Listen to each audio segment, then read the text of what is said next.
And we're live. There we go. So let me say, Vegas Girl got this thing started. Yeah, no shit. Shout out to Vegas Girl. Thank you for that. That's awesome. Yeah. My first super chat. Super chat. So, as we were saying before, we're here to talk about bikes, and we're going to start doing that. So, you guys feel free to ask questions in the side chat, and we'll do our best to get on them, and we'll just start winging it. I'm going to start off because we were talking about off-road, and now it's stuck in my head. I'm probably the only person here that watched Supercross on the weekend. Yep. Shit. Yeah. Well, if anyone in the side chat watched Supercross, or if you didn't, YouTube that race. If you YouTube the Salt Lake City Supercross, Eli Tomac in the 450 class was unfucking believable. Like, you have no idea. This dude was on another level of speed. He started out of the gate in 18th place, and Dungey was already in the lead by the start of the halfway through the first lap, and he caught up from 18th and passed for the lead and stretched out by like 6 seconds by the end of the race. It was ridiculous. Like, the kid was just fucking on fire, man. It was so stupid how fast he was going. Ride to victory with apparently likes the Supercross. Hell yeah. Thank you. Ride to victory. I wish more people talked about Supercross. I need to start making you guys watch races. Yeah, I haven't watched it. I mean, let me tell you. So I just watched online stuff. I haven't been super into racing, but what I do watch is a lot of enduro cross, which is just it's just like a lot of stuff like obstacles and stuff like that. A lot of times they're very dynamic because they're in other countries. Like, there's one that I play a lot at the Shame that's like, it's a race that's done in an old water park. Oh no way! You have to.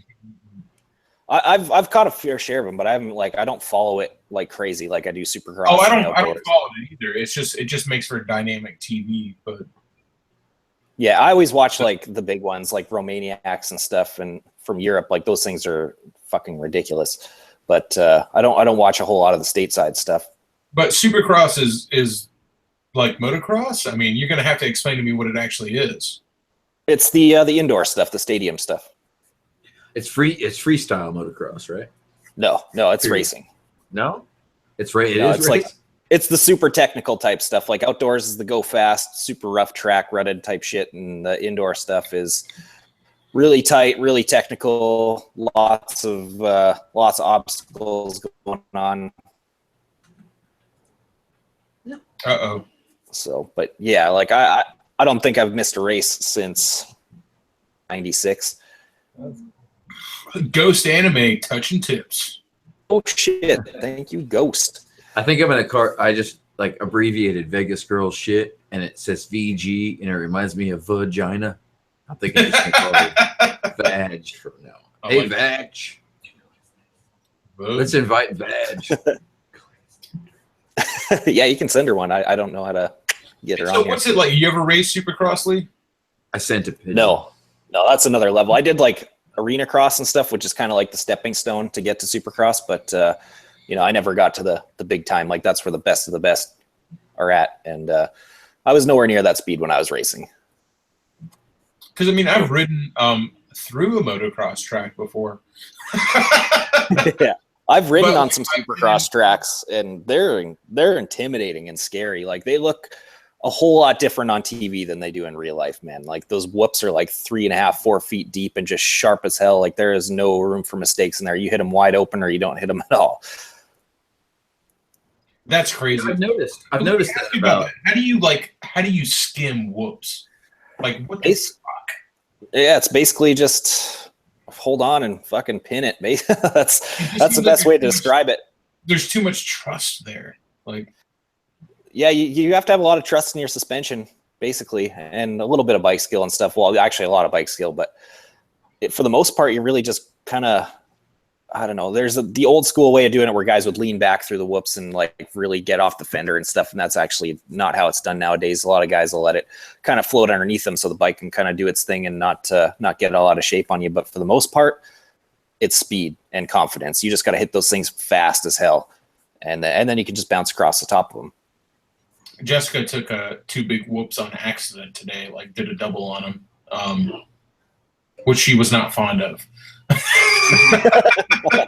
Like it was definitely an accident, but it seems like the way you fuck up is like you're going like, okay, I'm gonna go full throttle into these whoops, and then like the fuck up is like you let your front end fall, and instead of just skimming over them, you just smash into one, like straight ahead. And I feel like such a recipe for disaster. Oh yeah, even if you're one of the best guys in the world, they do it all the time. Like you'll see some dudes will make a mistake, get a little bit out of shape, and all of a sudden you'll drop a front wheel in between two of them, and you're in for a good catapult. Yeah, because it's like hitting a wall, like full on. Pretty much, yeah. I've done it many a times. You're not full of confidence here.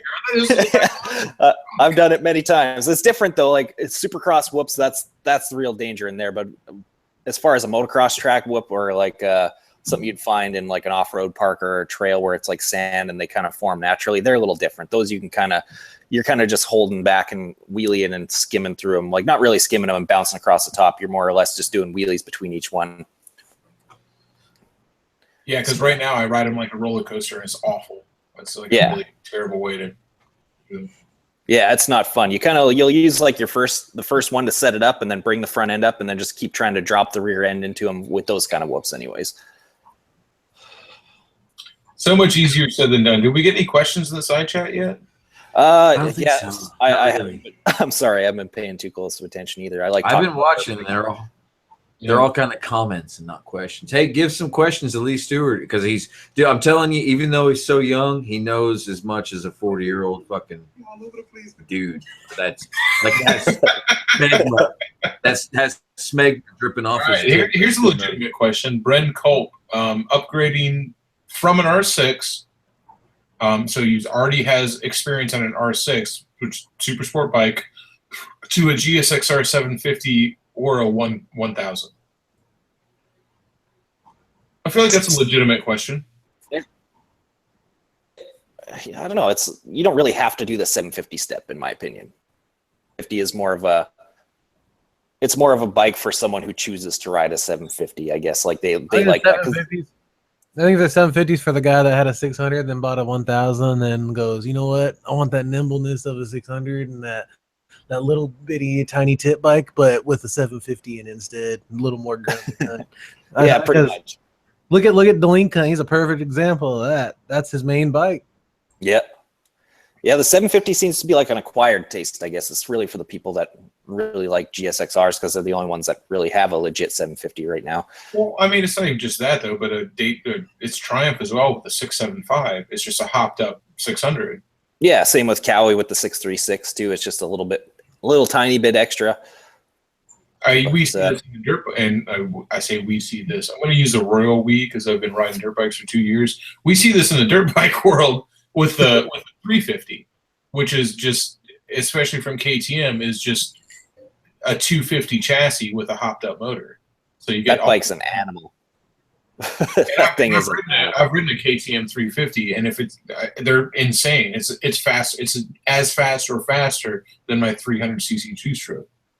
Yeah, I had a super mod bike back when I was racing the local series because the local series didn't do tech inspections, so we used to cheat like a motherfucker. And that wasn't my choice; that was our race team's choice. Like they were doing some dirty shit behind the scenes. But wasn't that your parents? No, I rode for one of the KTM. Actually, we were super legit. Like when I was racing, it was just my parents kind of supporting the thing. Like I didn't even have modded out bikes because it wasn't affordable, obviously. But once I got onto a team and got free shit and stuff, it was a different story.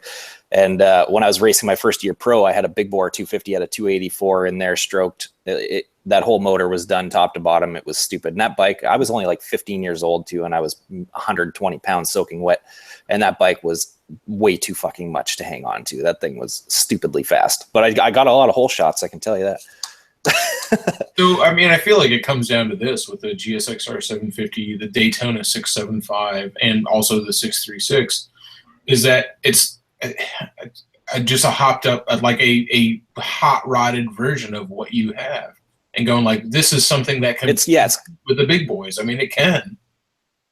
Yeah, it's basically a big bore 600 is what you'd look at it as.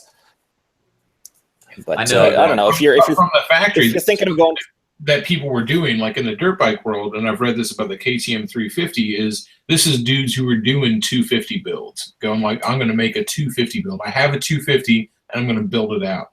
So KTM, I know. well, we're just going to make the KTM 350 so you can buy that build already done. And this is guys with 600 series bikes who are going like, you know what? I'm done with the 600 series bike, but I'm going to build the motor instead of upgrading to a new bike. And, you know, Suzuki says, well, you can just buy the bike. Yeah. I mean, I've got a different, like, personal opinion on it, I guess you'd say. Like, for me, I don't think you should ever step foot off a 600 unless you're absolutely using all of it. And there is not a lot of people on the planet that can do that. But it also depends on your conditions where you're riding and stuff. So, like, I'm trying to keep it, I guess, less biased. So, because I know a lot of people ride, like Derek rides a 1000, and obviously he knows how to ride and knows how to handle it and stuff. But for the most part, like Derek, you don't need the 1000, right? Oh, I'll say one thing.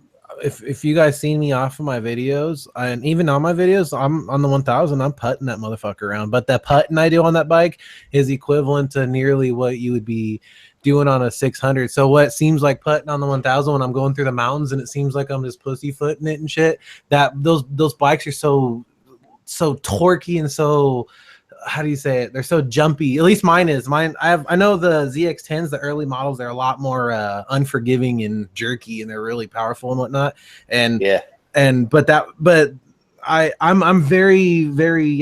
smooth on the 1000 compared to the 600. But at least he's got a perfect point. You can, on a 600, man, it's a whole different ball game. And to me, you know, it can be more fun to rip through a 600 than obviously 1000. And 1000, you're never gonna be fucking rocking through the RPMs on a 1000 anywhere ever, unless you're just drag racing and, like, you know, you're not doing that 90% of the fucking time unless you just got one for a track bike. So yeah, everything's got its own preference and its own place and time, but you know, it's really what you fucking want. I tend to want to have a bike that has power when I need it, but I can just be a smooth ass motherfucker with, and that's what the ZX10 gives me. But yep. I may not be balls to the wall on it all the time, but that's the exact reason why I have it. I don't want to be balls to the wall and rev through a bike just to go a little faster here and there, and that's why I got the ZX10. And the ZX10, I could be 4,000 RPMs, and that motherfucker will pull my shoulders off still as soon as I fucking gun it. If I need to, like, you know, if I'm lane splitting through a quick little spot. For freeway riding, a 1000 is fucking perfect out here in California, like, because you can lane split. And I can go between a set of cars that's going 70 miles an hour a lot quicker and faster and safer than a 600 where I have to kind of, like, you know, twiddle between them a little slower, if that makes sense. So yeah, it's all, like I said, it's all preference, where you're at, where you're riding, how you're riding it. But I don't know, it's my little 2 cents on it.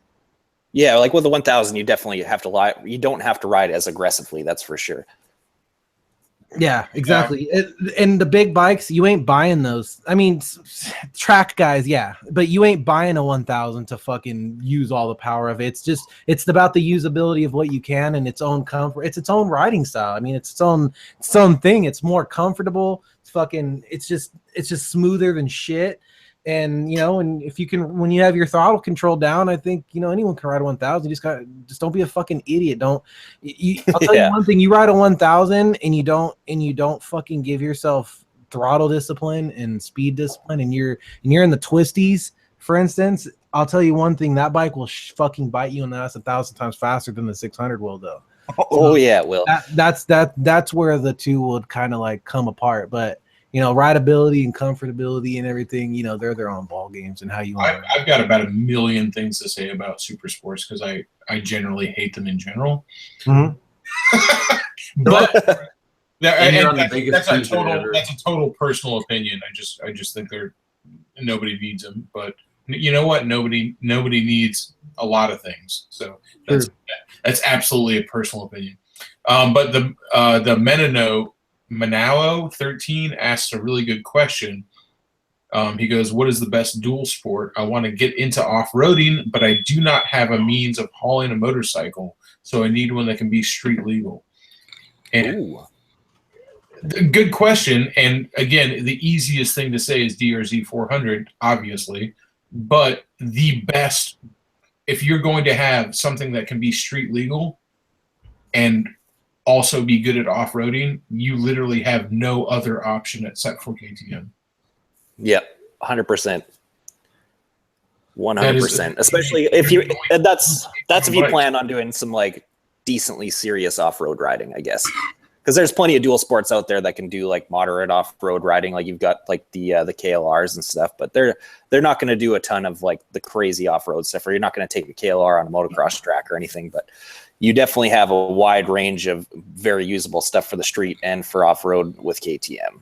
100%. And everybody is immediately saying WR450. So remember this, everybody who's saying WR450 who's watched Jake's videos, they don't sell a plated WR450 that is a off-road only bike. You can get it plated, but it doesn't come from the factory plated.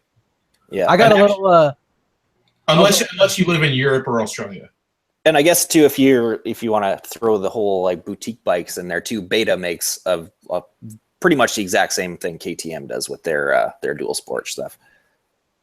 I gotta say too, when it comes to dual sports, you know, I know there's probably like, you know, we got all this beginner bike talk in here. I gotta say, the DR200, that is one of the most awesome bikes, I gotta say, for anyone that just wants a dual sport to get, just to fucking have one to ride.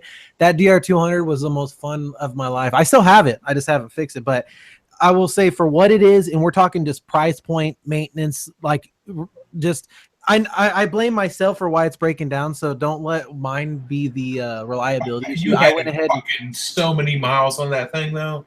Yeah, and on top of that, my dumb ass tried to do a valve adjustment, and I totally blame myself for my bike breaking down. So don't use my bike as an example, but the DR200 is known as a fucking tank, and the fact that you can, I bought mine for, I think it was $1,200 fucking dollars from some 40-year-old guy who's an engineer who just needed fucking extra room in his garage. He meticulously maintained that bike. It was like it was off the showroom when I got it. And the fact that you can spend that much on a bike like that, and it's low seat height, so you know you could raise it if you need. You could always fuck with your suspension, but for being low seat height for all the short guys out there or the ladies that want to ride, it's a perfect bike for that. It's cheaper than shit, easy as fuck to work on, and I say, in my opinion, because I've had one and I've rode a lot of those other ones and they're taller, you know, my girlfriend's a perfect example. Everything's always a height issue. And for a DR200, you can kind of get like the best of your all around dirt riding with that bike for as cheap as it is. And if you guys can find one of those on Craigslist and you're some beginner rider that just wants some little dual sport to fuck around on, I would say totally look at one of those. Or the 400, the DR200. I think, like you said, it makes a way better first bike than a Rebel. Oh yeah, and dude, that thing handled dirt like nothing. That shit was such a good ass bike for what it was. And obviously, it's not the fastest thing out there, but I rode to Santa Monica on it on a fucking 100-degree day and back, and it didn't even. Like if you have between like going like, oh, here's your beginner bikes. It's a Ninja 250, a Rebel 250 if you want a cruiser, a Ninja 250 if you want a sport bike. But like you just said, everybody overlooks the DR200. Because it's not maybe as fast or it looks as cool. Yeah, but it's so much better to learn on. Yeah, you ride that fucker, you're behind the handlebars in that motherfucker, you're having the time of your life on that thing. You feel like you're on top of the world because it's so you can just ram that fucker out, and it's a satisfying feeling, like when you're riding a little, you know, when you're winding out a little CC bike, you're going slow. Like me and Arson, when we race our little Groms, that's some of the most fun ever. Just because I don't know, there's something about the slow racing and winding shit out. There's something more fun about that, and you know, it's one of them bikes that you can just rip around and, you know, get comfortable on. And I'll guarantee you one thing: you get a DR200, rip around the dirt on that, and get comfortable on trails on that. You step up to any little fucking other dirt bike, and you're going to be more than comfortable to move up on the power band and fuck around on that. I want to address one thing real quick here, just because like a shit ton of people have said for dual sport, they've said WR250. And that's a perfect one too.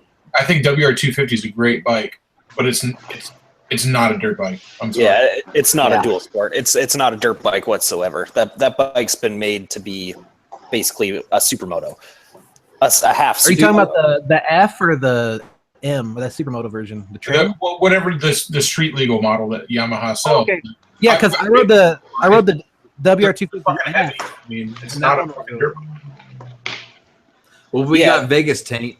We got Vegas Taint in here finally. Who also rides it awesome. Like the WR250 is awesome as a dual sport. It's not a dirt bike though. And just like what Vegas girl, you ride a KLX 250. That's an awesome dual sport. It ain't a dirt bike. Well, and mine's the supermoto version, which I admitted the other night I didn't have enough education in what I was looking at and assumed it was the dual sport version. And I kind of fucked myself, honestly, because most dual sports, most dirt bikes have a large front wheel. And the supermoto versions got 17s front and back. And then I try to take it out and ride it like a dirt bike because that's really what I wanted to do was have a street legal dirt bike. And the damn thing doesn't float. And so all I do is struggle. You know, I really wish I'd have gotten a DR 200. That is really what I wanted, but I couldn't find one. Yeah, I still feel like I got a special place for KLXs in my heart because I've spent a lot of time on one, and so has Jessica. I really like KLXs. Yeah, they're indestructible, but like you said, it ain't a fucking dirt bike. Nope. If you want a dirt bike, get a dirt bike. If you want a dual sport and understand the limitations of what the dual sport is, which is, you know, good fire roads, hard packed gravel roads, shit like that, yeah. But you can't go dirt bike it. It's too hard to do both. Well, that's what's cool about the KTM line because their shit is kind of different than everybody else. Theirs is the dirt bike with street legal lighting and right. And there's I gotta say, I've never rode a KTM, and I really want to. You're not gonna take a KTM and go on the highway. I've taken my KTM on the highway, and it's fucking terrifying. yeah, the two-stroke version, I wouldn't recommend it. I mean, the two-stroke version, that's not going to be the ideal bike to have dual sport-wise anyways. But the four-stroke versions of the EXC models, obviously, that would be ideal because with the two-stroke, you can't just go gas up anywhere, right? They still aren't meant to drone on. I mean, even the 500 and stuff like that. That's not a bike that's meant to. Like the big one, they're 690. You can drive that across the country. But even the 500, that's not a bike that's meant to ride at 60 miles an hour for 4 hours. That's not. It's like anything. It's like anything under 300 pounds is sketchy as fuck on the highway. Especially when you're in the fast lane and a fucking semi-truck passes the other direction. Holy shit. Yeah. Oh, it's not even that. It's just the engines aren't designed to do it. I mean, it's not what they're made for. They're made to peak the fuck out off road and be ridden hard and put away wet. Like it ain't a fucking Harley, man. Yeah. All right. See, that's partially what screwed me up in my selection was when I was a kid. You know, I'm in my 40s, and a quote unquote supermoto was a dirt bike that you made street legal. Not a dirt bike with street wheels. That was new to me, and that's why I didn't recognize what the difference was. And I'll say this because we're getting this again in the side chat. There is, from Japanese manufacturers, there's the DR200, the DRZ400, and the WR250. I'm not going to count the KLR because that's not a dirt bike at all. And that's it. No. And like street legal dirt bikes? That's for street legal dirt bikes. That's it. There's no Japanese offerings. Yes, there is a lot of street legal WR450s. Those are made street legal aftermarket. They do not come. Yeah, all the ones on Craigslist out here are old plated 426s. You ever see those? The Yamaha 426 or whatever. We have a lot of those. I see. Oh shit! I forgot the CRF 250. Sorry. Oh yeah, the CRF, yeah, and the also not a dirt.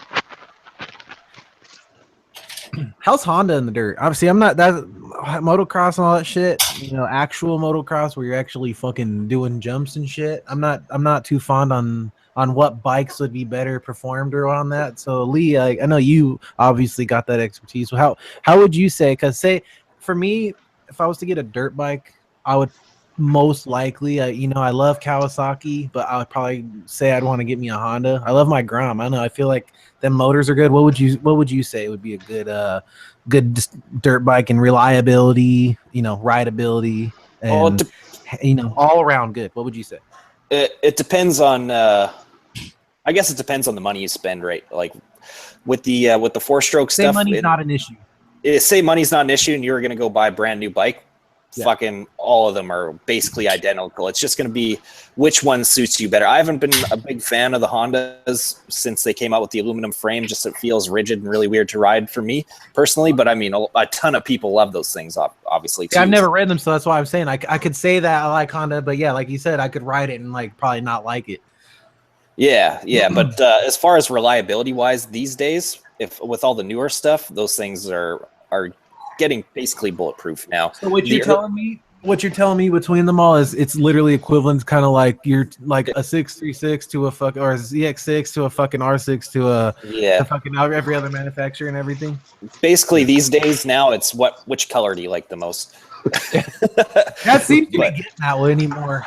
Yeah, Kim Jong-un. The earlier days of the four-stroke motocross stuff from, say, the early days of like 2002, 2003 to 2008 or 9, there was issues. Each bike had their own little problems, and there was lots of that going on because they were still kind of just figuring out the four-stroke stuff for that first little while. But now they've got it so dialed that it doesn't really matter anymore. It's just going to be which one feels the best to you and which one has the best ergonomics for you and stuff, which is something really cool. Like, I've always ridden Yamahas for the longest time, but something in the last couple of years that Kawasaki's been doing is they have I forget what the hell they call it exactly, but basically you can take the stock. Yeah, ErgoFit. There you go. Thank you. And you can adjust the foot pegs and the handlebar settings. Like you can pull them further back or pull them closer to you, push them further forward, and adjust the foot pegs up and down and kind of fit the bike a little closer to what your stature is, which is kind of cool. Don't the Kawasaki's have a launch control too? I swear to God, the new 450, it's got like where you can just like dump the clutch and just go in a straight line without fucking looping it out. You can get them. That's you can get all that stuff nowadays. You can get a lot of crazy stuff too. You can get an add-on a map switcher too, so you can have a start map and a full race map kind of deal. So you have like more power off the low end, and then you flick a switch, and then boom, it's in race mode for the rest of the moto. And it's pretty crazy what they're doing with these things nowadays. I'll take a two-stroke all day long, man. You can get a high because my buddy, we were out riding today, and my buddy has a KTM 350 XCF, and he's going like, "Oh man, I got to go in for service. I got a 20-hour service," and I'm just looking at him going like, "Oh man, wait, never mind. I don't have a service ever." Because there's no servicing on a two-stroke until you fucking rebuild it. Yeah. You got to do top ends still the same amount of time as you would on a four-stroke. But as far as service there's not a lot really. You just got to do valve adjustments, and that's it. It's not a big deal. People will call it a service, and they got to take their bike in and stuff. But if you buy the fucking $100 worth of tools and have that for brand, you gotta realize that a valve adjustment is something that's easy for you to do, but for somebody else, that's you might as well ask them to paint the Mona Lisa. Yeah.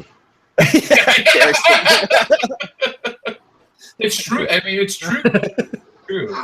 I literally had a service manual, and I must have just added a 0 where it shouldn't have been on the feelers. And I literally blame myself. Like the bike ran for obviously like a few months after, but I totally blame myself. I did something wrong, and it just shit out that way. I never cannot blame myself on that. Here's a good question from Stephen Collins. What do you guys think I should get for a street bike coming from dirt? Don't say that's all preference right there, man. Yeah. What do you like? You want upright seating? You want fucking super sport? Fucking you want to have your fucking shoulders get pulled into your asshole? You like, what do you want? Yeah. If you ask that question about basic street, it's the same answer, man. It's like, what? Depends, man. I just feel like the natural evolution is sport touring. What do they call them? Adventure bikes. It's not an adventure bike. It's a sport touring bike. But I feel like that's the natural evolution. I mean, that's what I want eventually, because I feel like the adventure. I hate calling it adventure bike. It's such a word. But that's like it's got the best qualities of everything. You can ride it like a sport bike. It's still an upright seated position that's comfortable. And you know what? You're not actually going to take it off. Everyone in the side chat's got a good idea. The FZ07, yeah, I fucking riding Jakes, dude. I was in love with that motherfucker. Yeah. I love the 9 too, but the 7, like those bikes are so fucking good of bikes, man. That's actually a really good recommendation. I still haven't ridden one of those, and I really want to. You haven't rode any FZs? No, not yet. Oh, dude, you out of all people need to ride one. You would have a fucking ball with the power band on those. I know you would fucking. You'd be clacking your heels on your asshole and fucking first gear on the fucking. Yeah, I've been meaning to try one. No one has one here that I know, so. I only FZ I rode 7 was Jake's, and the FZ09 I rode was the one Dank Wheelie was borrowing when he came to SCMM, I think, last year. And those are the only ones I rode. But dude, I am immediately fucking was in love with the power band. It brings the Logan out in you, man. Those motherfuckers just want to go up. Yeah, I will get to be able to ride the Z750, so that'll be cool. It's kind of their competitor bike, so. An FZ would fit you well, man. I think it would fit you real well. Yeah, that'd be fun to do some stuff on.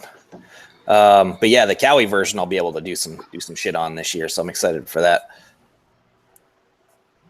Man, I'm really shocked. You would have I've been seeing pictures of that Husqvarna thing going on, man, and all the people they invite all these like supermoto dudes, man. You should have fucking, I could see you in that. I wish you were out here. Yeah, came and drink beer with us afterwards. Yeah, no shit, right? That thing would have been ideal for me to be on, but I don't know. I guess one day maybe. I need to get more famous first. Hey, don't say that, man. They had a couple people there that ain't what you were thinking. Yeah, maybe they just played it right. I don't know. I could see though from all the people they have, literally people from like I seen a guy from France. Then they got the super retard guys. Where are they from? Germany? Yeah, they've got the German guys there. Yeah, so they I could see they went and got like guys from all these countries. So that's probably how they went about it. But yeah, look, and like they've got a lot of guys in that roster that can ride really good. So that's why you should have been there. You fucking ride really good. What are you talking about? Well, that's what I'm saying. Like 80% of that roster can ride really good, and the other 20% is. There's the numbers game. Yeah, there's a couple people that I'm not going to point out that I could fucking outride on my worst day with diarrhea in one hand. But yeah, that's where comes to the point where I'd have to be more famous. But it's good for them though, so that's sweet. I'm wanting to ride one of those 701s for a while since I saw them come out because those things look like fun. There's another dirt bike. I don't think I've ridden one of those either. The Huskies. Those always look. Yeah, and those are tall. That one's a good cross, like actual durability and being. Yeah, you got that Husky, huh? Because I don't think you ain't even gonna ride a DRZ across the fucking country, but the big 700s, man, you can put that on the fucking highway. Got the 6 days. All right, let's field some more questions here. There's a lot of stuff going on. Oh God. Let's see. Have you been watching these questions, Shade Tree? I've been watching a little of them. I mean, I have. By the way, side chat, we're taking questions. I mean, it's really easy for you to answer because it's going to be immediate. Put it this way. All the bike questions that probably are never answered on Ian's chat, you can go ahead and ask here, and we'll answer them. Yeah, we're strictly bikes here. So yeah, here's one. ISB Hayden, what's the best bike security? I haven't used it. I don't even know. I'm not gonna lie. Some of my bikes don't even have a key in them. They just got a fucking toggle switch. I mean, put it in your house. The only thing that makes sense is a hidden GPS tracker of some sort that you can fit on your bike. Yeah. Yes. A few people. A few people asked when I'm getting the Z125. I'm picking it up in 2 days. So awesome. Yeah. You're gonna backflip it? Yes, ma'am. Right on. That's the plan. Anyways, we're gonna try and see what happens. I don't know if it's gonna be doable or not, but some foam pit ropes. We're gonna try it in the foam pit, and if it looks like it's doable, then we're going to dirt. Mike's gonna try it with me too, so it's gonna be a fun day. Hopefully. Jaeger Troop has got the best answer for what's the best bike security and insurance policy. Yeah, that's a good one. Yeah. And put it in the house. Yeah, mine stays in my garage. My garage. Oh shit! Fucking alarm to the teeth. You see who's here? Oh, Rural disturbance. Oh, Rural D in there. Oh, Rural disturbance in the chat. Motherfucker. Send him a link. What the fuck, man? How you gonna comment and not come through? Mm-hmm. Come in here, motherfucker. Tyler Sawicki from Sawicki Speed up in the chat. If you guys, I saw a couple questions going through about Dyna. If you want a Dyna exhaust, get a Sawicki Speed. I'm not biased whatsoever towards that, just because I'm wearing a hat. Definitely pick one of those up there. Fucking sweet. And later on this year, we're going to be doing a signature pipe type of deal, kind of meant for Dyna stunt riding. So be on the lookout for that shit. And it's going to be badass as hell. It's going to be similar to what we did for the 636 pipe. Ooh. So yeah. So you're gonna have a fucking signature Dyna pipe? Yes, sir. Ooh, you know that shit's gonna be good. Yeah, it's gonna be cool. You guys better fucking stay on the lookout for that shit. Yeah, he makes awesome stuff. Like, he is a fucking unreal fabricator. They got a YouTube channel too. Yeah, those guys have been vlogging now for like 2 months, and they've been so good. Like, his videos get so much better every single time. Yeah, I followed a link off your Twitter just on a whim, and I was like, what the fuck is going on? Oh yeah, him and Big Jew there fucking cracked me up. Those two are so funny. I'm loving those seats. I mean, I had an FXR. I gave it back. So I'm no longer have a Harley anymore, which makes me sad because I really liked that FXR. But when I had it, I was like, man, those seats they make, like they had those ones up there that have like the red stitching on the back, the stripper gripper, like that shit. Yeah. So fucking cool, man. Like, I don't know if you've got a fucking Dyna or an FXR and you're buying that, like, what is that company everybody buys from? Fucking. No, we won't even mention them. Yeah, they're not worth mentioning on my channel. But I was like, man, these guys are building so. I hope you don't mind. I sent Rural D a fucking link to YouTube. You fucking asshole. Cool. That'd be cool to have him in here. I haven't talked to that guy in fucking ages. Mm-hmm. So yeah, we got that covered. All right, give us some more questions, man. I'm down to answer some. I just want to say, Red One asked me real quick why I hate super sports. I'll sum it up real quick. Unnecessary. Oh. But that's just What exhaust do you recommend for a 81 Honda CB750? That's that's definitely one good way to get your question noticed. Thank you, sir. That's a tough question for me to answer, actually, because I don't know a whole lot about that whole, the vintage kind of cafe racer type bike scene. I know there's a few companies that are making some really cool looking stuff. They're mainly making out of like burnt stainless parts and stuff, which ends up kind of looking like a hardware to something that I ride with my bike, but they're super cool. Actually, I'll see if I talk for a minute. I saw some really cool ones the other day, and I swear I think when Lee's pipe comes out, wait for those and then fabricate it onto your bike. And probably the best sounding one you've ever seen. Yeah, maybe you can. Maybe you can bug Tyler enough and get Sawicki Speed to custom make you one. No good shit. All you gotta do is make sure the pipe fits. Yep, pretty much. I had a 93 with a megaphone on it, but I don't know if the engine's made the same. I don't think so. I wouldn't think so. I swear, there was one really cool one I liked for those bikes, and I'm gonna find it. So I'm talking late 70s, early 80s, even 60s stuff. I have one favorite vintage exhaust, and I think I'm going to retrofit one to the Rocket 3 just because I think it's so fucking cool, and it's always Super Trap. Yeah, there's some cool. Super Trap I like those exhaust looks so fucking cool on a bike. Yeah, those things are cool, man. I like the look of those things. There's not a whole lot of people dig them, but I don't know, they're awesome. It's super. Only two people, as far as I know, only two people do it. Is Super Trap and Kirker, and those are the only guys who make a multi-plate, like tunable exhaust. But it just looks like nobody else ever has it. Like, you don't see them a lot. You want something fucking different.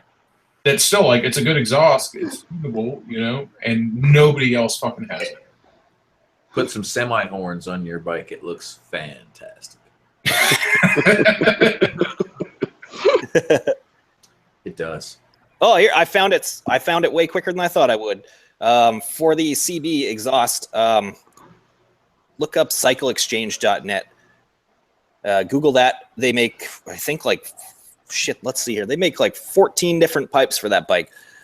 Which version was it that I was liking the most? It was number 9. Number 9. It's a dual cone pipe setup, and it looks super badass. It kind of looks like a 2-into-1 on a Harley, but it's a dual setup coming out each side, so it's pretty badass looking. Sounds like your purchase right there. Yeah, I can't believe I found that fast. That was pretty impressive. So it's 4 into 2, no, 4 into 4, right, on each side. It's 2 separate ones, so it's a 2-into-1 on each side because it's a 4-cylinder, right? So yeah. Speed Shop's got the inside info is that Supertrap has a patent on the plate exhaust, and they bought Kirker. Yeah, if there's anyone that knows exhaust stuff, that's your guy. He knows a lot more about that than I do. That's one thing I like about the CB. Even when it carried into the Nighthawk, it totally sounds like a Ferrari. Yeah, that was the fucking thing, though. Like, when the CB 750 first came out, it changed the fucking game, man. It's like a 4-cylinder motorcycle. It sounds like a goddamn, like a supercar in the 1960s. You know, like, people forget that bike came out in the 60s. That's been something I've wanted to build one for so long, even though it's like a total cliche bike to build. I still really want to, because I've got so many parts kicking around that would be awesome for it. Like I've got a pretty much complete rolling chassis from a CBR 600 RR that I could pull the forks and wheels and brakes and swing arm, all that stuff on, and put it onto a CB. That'd be badass as hell. I didn't mind when mine fucking blew the valve seals because it was pretty powerful. Way too powerful for my skill. So I was like, I admit, I wasn't upset. I was like, oh no, let's trade it. Here's one on here is would Lee's Dyna beat out Dan's Magna? And the answer to that, without Lee even saying anything, is a resounding no. And I feel like I've had this conversation with you, Lee. Like, people think your bike has some like crazy fucking power upgrades, but it's not about power at all. It's just about what you can do with that bike. Well, that's true. But I mean, say if you put me on both bikes, so it's a total even race, yeah, all day the Dyna would walk it. All day long.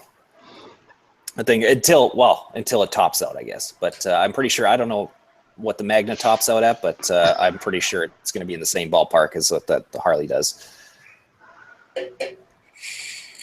What about Dan's little Harley? I mean, in the first eighth mile, a Harley will walk a lot, pretty much more sport bikes than anything. All that low end torque that can actually be put to the ground, like they fucking take off in a hurry. People who haven't ridden them don't understand, and it's like it's the hand of God, like pushing you for the first fucking 100 feet. Like it's like. And yeah, you've got a bike that's got way more torque than anything too. You know all about it. But it's like let me tell you, even the Rocket 3, like it comes into its torque at about like 3,500 RPM, which is low for a motorcycle. But Harley Davidsons are like at 1,100. I mean, it's just fucking pushing you so hard. Yeah, it's pretty nuts. Like, was it even a Sportster, right? 1,200. Jeez. Dude, that's what got me into them. Like I've always kind of liked the look of a Harley, but for the longest time I was like, no, I'll never ride a Harley. That shit's stupid. And then the first time I got on one, it was just, I felt that torque and was like, holy shit, this is awesome. and I was sold immediately. As soon as I fucking jumped on it, I brought the front wheel up right away. I was like, yep, I got to get one of these now. And within a month I went and bought my Dyna and started building it. So, which actually love to talk shit about how Harleys are slow, and I'm gonna get a lot of hate for this one, but I've spent a lot of time on, since my Rocket 3 has been in the shop, I've spent a lot of time on Jessica's Bonneville. You want to talk about a slow bike? Look, yeah, Jesus fucking Christ, dude! The Triumph Bonneville cannot get out of its own way. Yeah, they're not the quickest things out there. That's for sure. Just like it's it's a boring motorcycle. I mean, they're great. They're great. I feel like they're like the Sportster. They're just a great customization. Like they're a blank slate. You can do whatever you want with it. But as a completely stock bike, like I would be comfortable like going like, what is you want that as your first bike? No problem. Have Bonneville. You ain't gonna fucking hurt yourself on it. So I mean, are you really planning on doing like the photo that I sent you on Jessica's chopper build, like pretty close anyway? Oh, on the S650? Oh, absolutely. Like, no, I'm taking it already. I mean, I've got a hardtail kit ordered for it. We're cutting it in half next week. Oh, I for some reason I thought it was a Triumph. You're right, it's XS. Dude, I love those. I just want to throw down one real fast one. Everyone always asks me what handlebar setup I run. I run 7-inch risers on my bike. It's all really preference for Harley wheelies. If you're a tall person, sure. I'm a tall person and I like a lower bar setup. A lot of people run 14s and shit, and it just feels terrible to me. So I run 7s on my bike for risers, and then I run moto bars in there, obviously. So knock that one out real quick. All right, what else we got? Questions. Somebody asked me my favorite bike, whichever one I currently have a leg over. That's a good answer. Here's a good question. I ride a Vulcan.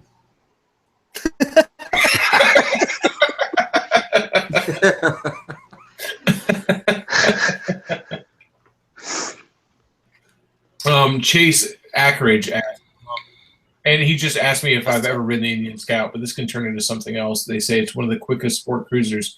Out of the box, the Indian Scout is a really quick entry-level cruiser, way quicker than an out-of-the-box Sportster, way quicker than an out-of-the-box Bonneville. Like, I think the Indian, Jake's when he had his out here, he rented one of those. Like driving it off the factory lot. That's going to be a quick bike comparatively. Yo, for my opinion, as far as making it quicker, you still can't beat a fucking Sportster because there is such aftermarket support for the Sportster that just does not exist. Oh yeah, that's true. There's a lot of that shit. Yeah, for besides that, but the rideability though, I rode Jake's and that motherfucker, I was able to ride that shit and corner it like nothing right off the bat right now. Like I felt comfortable just jumping on that bike and just taking off on it. Just felt so good. But like I said, I've never been balls deep on Harleys at all ever. So well, I mean that's the fight that most other manufacturers make when they take on Harley. While Backroad's fucking draining his lizard on the with one hand on the back, porn star style. These guys they make a bike that can beat a Harley out of the gate. This is going. Oh god, Oh, shit. How's Backroad fucking 5'8", but he's got 6 foot of butt crack. That dude's butt crack goes up to his neck. I get a lot of wheelie questions. Let's knock that out real fast. Shit, what do we got here? What gear? I mostly, it depends on what bike I'm riding for wheelies and stuff, but for my Harley, I'm clutching it up in first gear. My bike won't lift in second gear at all. Like, at all. There's lots of Harleys that can, though. I just don't have the power. My bike's fucking pretty down on power with that that motor in there, but hopefully we'll fix that one day. Yeah, with this, again, everybody who's wondering if Lee Stewart has a built-ass fucking motor to do wheelies, you're talking about a bike that's got low compression that's going to beat death in the fucking baby. Yeah, that motor is hurting. It is hurting. Like, there's Sportsters right now that can fucking destroy the low-end power on my Dyna. It's not good. But that just goes to show you don't need power to wheelie. You need practice. And that's one thing I try and tell everybody, because so many people tell me, this bike can't wheelie, this bike can't wheelie. I will bet you $100 whatever bike you're saying can't wheelie, give it to me and I will do it within 5 minutes. It just takes a lot of practice. Okay. So, I guess I'm gonna dip out finally. You guys have a good fucking night. Love you guys. Cool, you guys man. have fucking solid Steam. bike Q&A, and I'll see you guys later. All right, man. have good streams. Have a good night. Take her easy. Have a good- Later. All right, Cheers. cool. Let's throw down some other ones here. Get some more in-depth questions going on. Yeah, hit us up with some questions. Side chat. Well, I had a question earlier, but it was before you guys got really going for Lee about the Z125 backflipping it. I know you're very familiar with backflipping other bikes. Because it's such a light and small bike, how much does it change the whole equation? I mean, does it change it that much? Is it like wheeling? If you're very skilled at wheeling, you can do it, or is it relearning everything from scratch? Like flipping or wheelies? Back flipping that 125, that Z125. That's gonna be something, because I'm not quite sure how that's gonna work out, because that bike is things for flips. One, it's underpowered, and two, it's extremely heavy. Like it's really heavy. That little bike weighs like 250 pounds. So that combo of things is not a good deal, but it's got a short wheelbase, so, which means my body weight will be able to lift the front tire up off the lip, because that's basically, you've got to wheelie off the lip to be able to flip. That's number one. So knowing that I can yank it around no problem off the tip of the lip, that's pretty cool. That's one question that I won't be able to answer until I try it, because No. I'm kind of dreading what's going to happen. I don't know if it's going to come around or not. Okay, cool. Yeah, I just wanted to know, because I watched all the videos of everybody, you know, the whole progression of people learning to do that, and I was wondering, you know, because it's so much smaller, you know, I was thinking the weight, but yeah, just the smallness of it, how bastard it's gonna be. Yeah, with a normal mini bike, it's pretty similar to flipping a big bike. It's actually very similar. You do the same motions and stuff, and you actually pull almost just as hard, not quite as hard, but probably like 3/4. You don't have to do anything really different. It's just pulling at the right time. That's another key thing. It's figuring out when to pull off the ramp, because most people's instant reaction is to want to pull when they're right in the main preload point of the ramp, and if you pull then, you're pulling way too early, and you're not coming around. My instant reaction to flipping any motorcycle is, you know, oh fuck. So, Right. Well, eject. Perspective of somebody who's like flipped multiple motorcycles. So slow your roll there, motherfucker, and realize you're talking to peasants. Oh shit! I don't know. I know a thing. I try to explain it the best I can. It's actually like it's actually not as hard as people think. It's a mind game more than anything. Like, to be honest with you, a basic trick like a no-footed can is harder to do than a backflip. Wow. So it is. It's just psychological. It's just a really big mind game of, you know, you don't pull around, you're fucked. That's kind of the thing that stops people from doing it. But when you actually do it, it's like, holy shit, that was easy.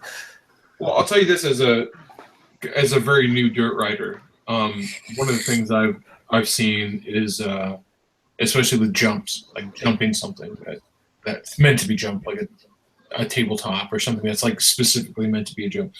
And the psychological effect of going like, oh fuck, I'm going to be in the air, like off the ground, is huge, gigantic. But once it happens and you land right, so it's the easiest thing in the world. You're just like, well, that was like as natural. That was as natural as like riding a bike down the street. It's fucking crazy. Well, that's another thing too. When you see freestyle motocross ramps, like how big that gap is and how high you go, that's super intimidating to a ton of people. It's still intimidating people that do it on a regular basis, but how easy it is to hit one of those jumps because it's so consistent every time would blow your mind.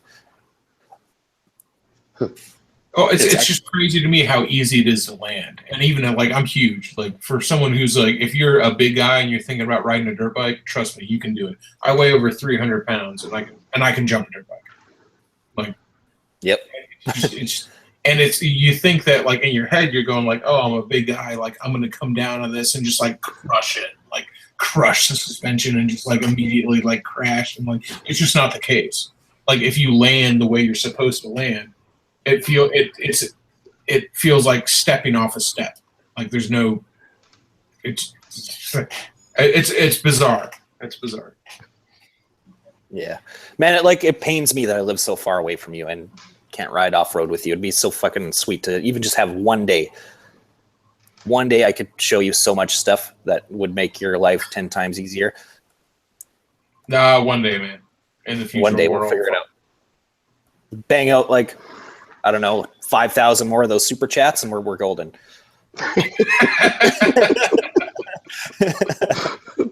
Then you can see Lee and Shade Tree dual off-road vlogs.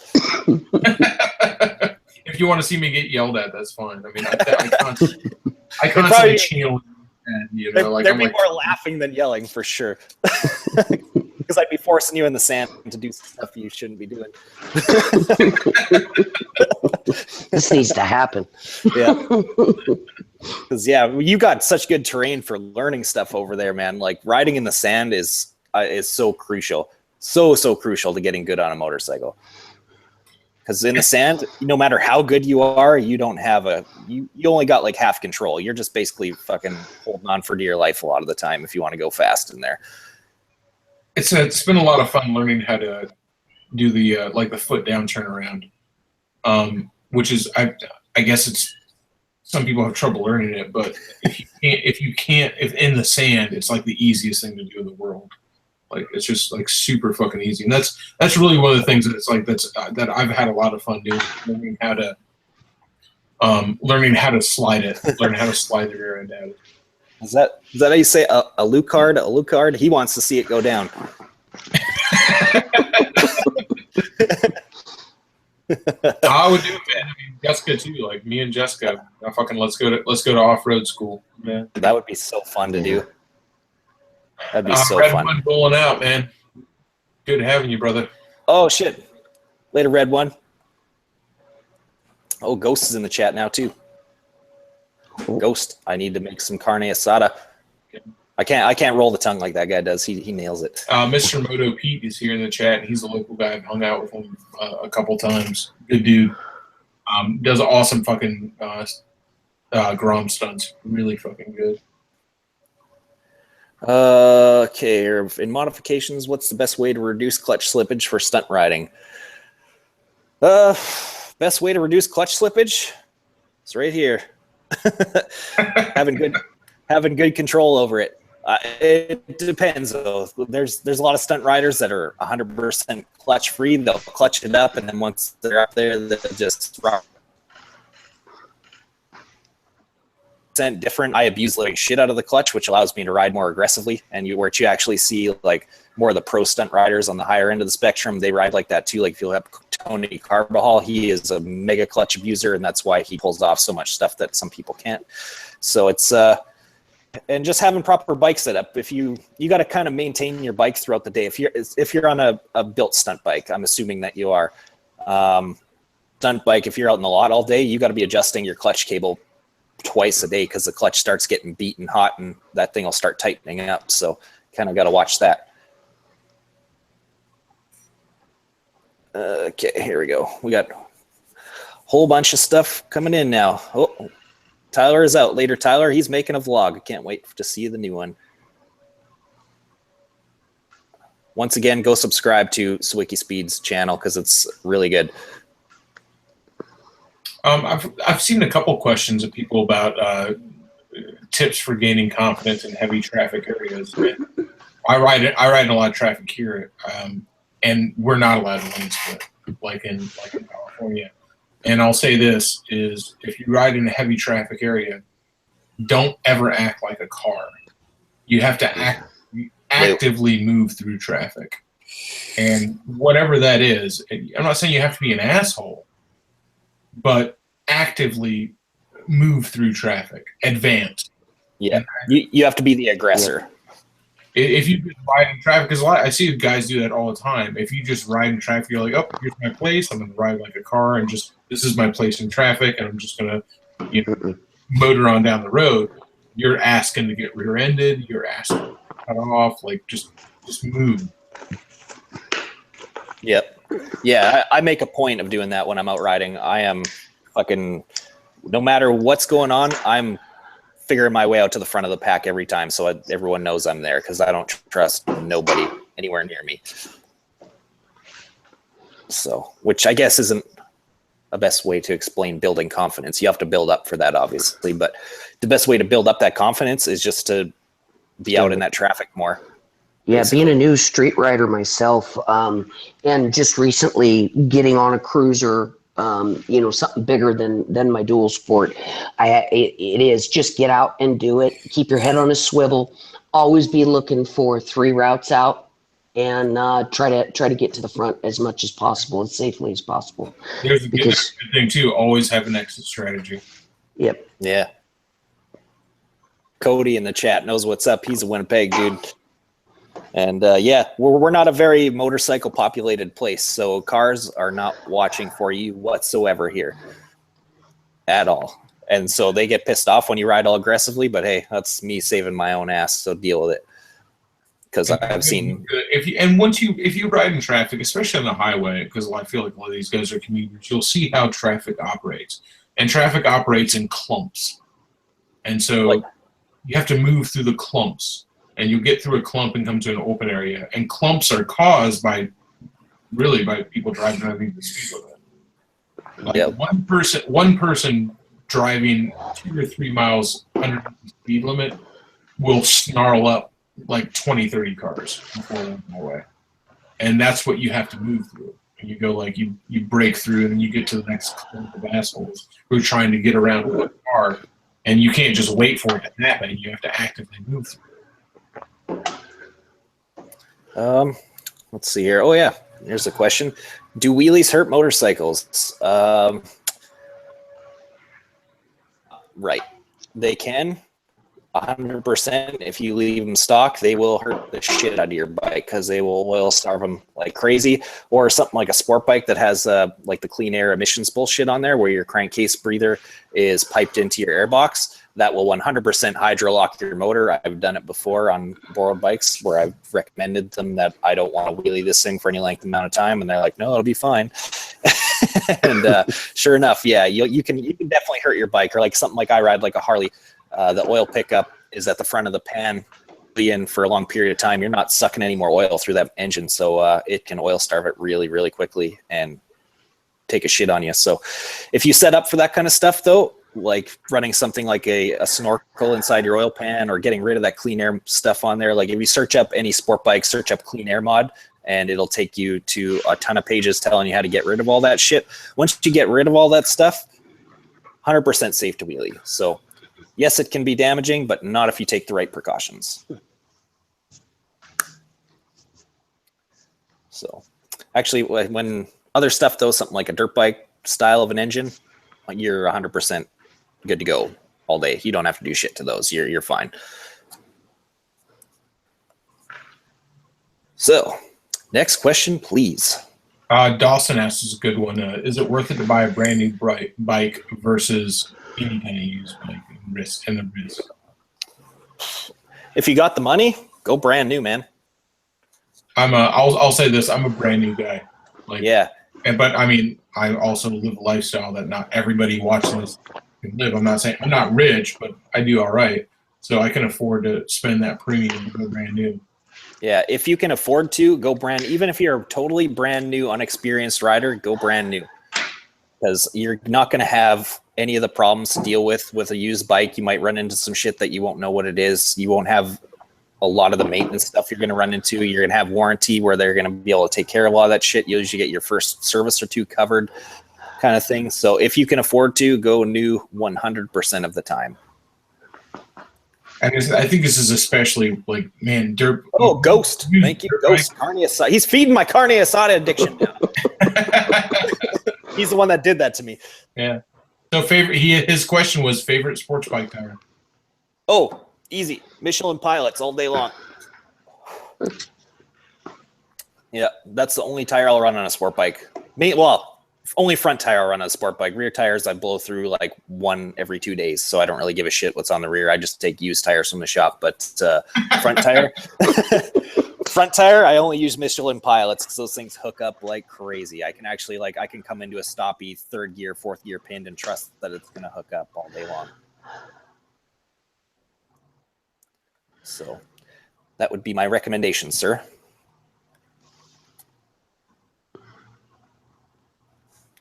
Let's see what we got. This guy wants to know how to learn how to stunt on his Bandit 1200. A lot of guys use those as wheelie bikes because they got such fucking power, don't they? I've never seen one. Yeah. Be honest with you. But I mean, like I said before, any bike can wheelie, any bike can stunt. It just depends on if you got the skill to do it. So here, and Lee will probably back me up. You want to learn how to stunt? Buy a KLX 110. Yeah. If you want to learn wheelie control, buy a mini bike of any kind. KLX 110 is what I've got. It's actually like, people are going to think I'm biased because I've got this Kawasaki deal, but 100% off the table. That is I've had probably 20 mini bikes in my time, and that is by far my favorite one by a long shot. Because of being a bigger person, it's actually like, it doesn't feel as awkward to do it as if I was on a CRF 50 or something like that. It's actually kind of, you got the space for a big person to be on there and control the bike a little more, and it's totally the best learner for doing that stuff. And they're super cheap. You can go buy a used one for under $1,000 sometimes. Right. So for the amount of money you spend on modding out your street bike that you ride every day, you can buy a whole separate bike that you wouldn't care about breaking.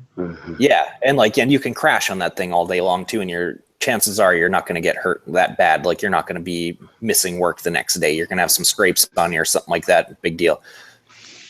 And the parts are cheap. Right. Yeah, you don't even need them. Those things never break. I always look at my big thing with, like, when you want to, like, figure out what kind of bike to buy for anything. I don't care what it is. I don't care if you're buying a bike to go off-road or to stunt or to ride every day. My biggest go-to is look at the aftermarket support. And so bikes that have a huge aftermarket support, those are usually the bikes you want to fucking go with. And that's the as far as like mini bikes to stunt, that's the KLX 110. There's entire websites devoted just to selling stunt parts for the KLX 110. That's actually the next bike I want to get versus, I really always wanted a Z125, but price-wise, you can pick up a 110 so much cheaper. Yeah, it's not street legal, but they're so bulletproof, and you can beat the hell out of them. They don't break, and you're not going to, be crying over losing, $3,000 to $4,000 investment. Yeah, I know. I feel like just because they're so little and so easy to do stuff on, I'm just like all about them now. I think we might have lost Lee. Uh-oh. He's frozen in a perma smile. Yeah. At least he froze on a good looking frame. So while Lee gets back in here, let's take another question. Let's see if we got any here. Besides Midnight Special, St. Pete resident, get Lee down here. I wish. We'd love to get him down. Good seat companies. Oh, well, there you go. You got a 98 Softail. A good seat company right now is the one that's sponsoring Lee, is Sawicki's Seat Shop. If I was going to buy a seat for a Harley, I'd buy it through them. In fact, I was going to buy a seat through them when I was just borrowing Waldo's FXR. So I would check them out. If not, I mean, like La Pera is like I feel like La Pera is the OG motorcycle seat maker. Bino, if I go to SCMM, I'm going to fly or drive. Definitely fly. I wish we could ride out there, but I don't have that kind of time. Do you think you're going to be able to make it? We're going to do our best. All right, on. Yeah, I'm going to pop my Harley Charlie there, my Harley Cherry there. Yeah, I got an 883 rated, so I'm kind of looking for. I'm going to drag the Vulcan down, but going to throw myself on an 883. So. Now, hell yeah! How are you liking that Vulcan? I really love the damn thing. I've always loved motorcycles. Did not know it was possible to love a bike as much as I love the bike. It just seems like such a cool motorcycle. I mean, it's what a good mix. It's a cruiser with a sport bike engine in it. And that's what I tell people when they ask me what the hell is it. It's a Ninja 650 in a cruiser's body. That's all it is. It's a lot of fucking fun. And I haven't even really opened it up all the way yet, Oh, I just got the word from Lee. His power went out. Yep. Yeah, so we got 5 minutes. Yeah. Well, I guess that's gonna wrap it up then. I mean, I got to roll anyway. Yeah, it's late here too. Thanks, guys, for having me here. I mean, it was good having you in here, Vegas girl. And I'm hopefully we'll make it out to SCMM so we can have a couple beers together. Right on, right on. I understand if you can't make it, but if you do, I'm looking forward to it. And then everybody in the side chat, thanks for fucking participating, man. That's fucking awesome. I mean, this is something like we've done a couple times after. And I'm sorry, I'm Lee. I know you're saying your shit's gonna start. I actually got to roll out. I know you're probably down to do another one. But I got a dentist appointment in about 7 hours. Get some gas, man. Have Jessica drive you if it's possible, so you can get some gas. No, I'm just gonna do whatever they're gonna do. I think we're just doing local. But all right, Vegas girl. Good talking. All right, man. Good hanging out with you. Thank you. All right, see you.